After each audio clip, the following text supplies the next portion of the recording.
Hey guys, so sorry for the brief little week-long absence from videos. I just needed some time off. But now we're back today with another concept car video, and today we're actually going to take a look at two concepts together, the Plymouth Pronto and Pronto Spider. There was also a third Pronto concept, the Pronto Cruiser, so that was a design that ultimately evolved into the Chrysler PT Cruiser, but we won't be looking at that today.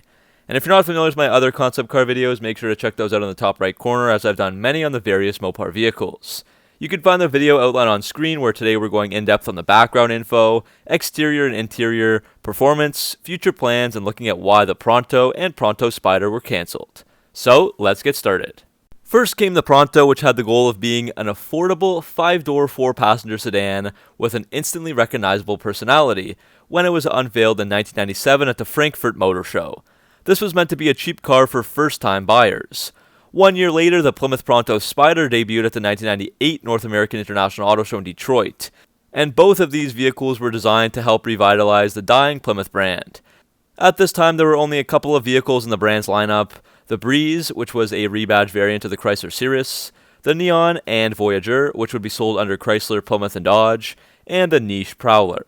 So clearly Plymouth needed more to stand out, and they aimed to go back to the basics with great value for price, with the Pronto Spider, which was a 2-door roadster, and also the small and affordable Pronto that wouldn't share a variant with Dodge and Chrysler.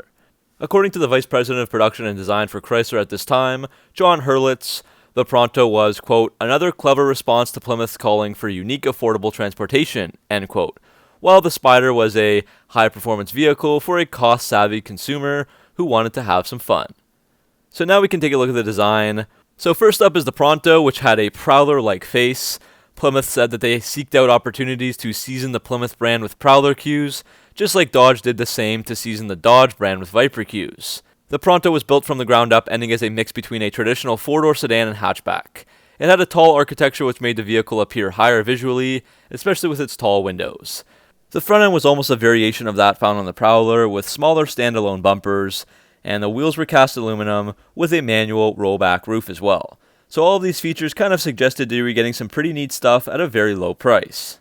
As for the Pronto Spider, the vehicle sticker price was set at around half the price of some of the other luxury coupes on the market.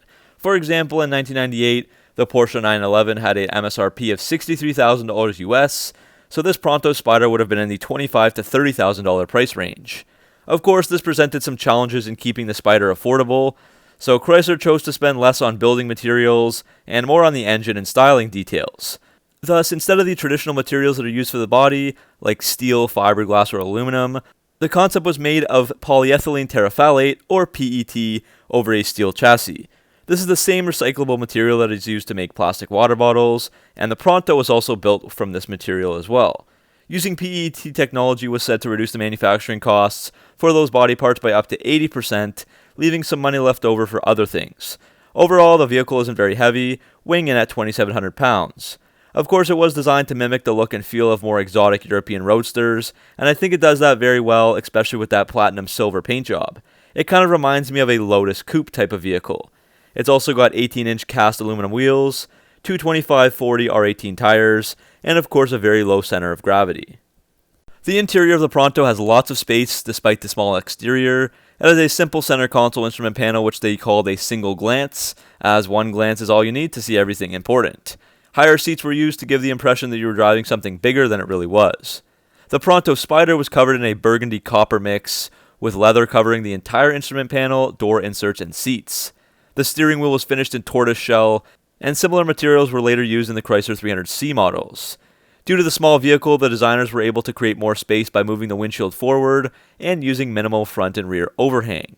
As for performance, the Pronto was pretty weak as expected from a value vehicle, with a 1.6-liter Tritec engine designed in a joint venture between Chrysler Corporation and Rover Group. This engine put out 115 horsepower and 113 pound-feet of torque, and it was connected to a 5-speed manual. The Spider was a lot more powerful, and it used a mid-mounted turbocharged 2.4-liter 4-cylinder engine that was paired with a 5-speed manual transmission and rear-wheel drive layout. This engine was first used in the Mexican Dodge Stratus RT and Chrysler Cirrus LXi from 1996 to 2000. The output was 225 horsepower and gave the car a very respectable 0 to 60 time of 5.5 seconds. Again, that's because of its relatively light curb weight of 2,700 pounds. Now let's talk about the future of this car, and not just this car, but the whole Plymouth brand in general. So as we said, these cars were meant to help revive the dying brand, previewing some younger hip vehicles along with the Pronto Cruiser, which would later become the PT Cruiser. Plymouth was marketed as Chrysler's low-budget alternative to rival Chevy and Ford, but both had bigger sales figures. 1998 saw around 300,000 units moved for Plymouth in the US, still pretty respectable totals. They genuinely were trying to revive the brand, first with the 1997 Prowler being put into production, which was supposed to, quote, be the spark to rekindle interest in Plymouth, end quote, and then of course these concepts in the PT Cruiser would have added to that spark, creating a whole lineup of unique Plymouth vehicles. So had these concepts made it to production, I believe that we really could have seen Plymouth go in a very different direction. By this time it was at a crossroads, as it had no standalone models other than the Prowler, and only sold the rebadged versions of either Dodge or Chrysler models, and therefore it had lost its identity. These vehicles unfortunately were not given a green light, and that began the phase out of Plymouth, with sales plummeting in the final 2 years in 2000 and 2001. The Prowler would be rebranded as a Chrysler for 2001 and 2002, while the PT Cruiser, which was developed as the Plymouth exclusive, would get launched in 2001 instead as a Chrysler. All in all, these concepts ended up being a rolling test of styling and mechanical ideas, and also they both would have needed to meet safety regulations, have better body stiffness, including revised A-pillars, have more suspension travel clearance for the wheelhouse, and rear view mirrors, among other changes. In closing, both of these concepts would have been a great fit for Plymouth, and they do fit the affordable value mantra.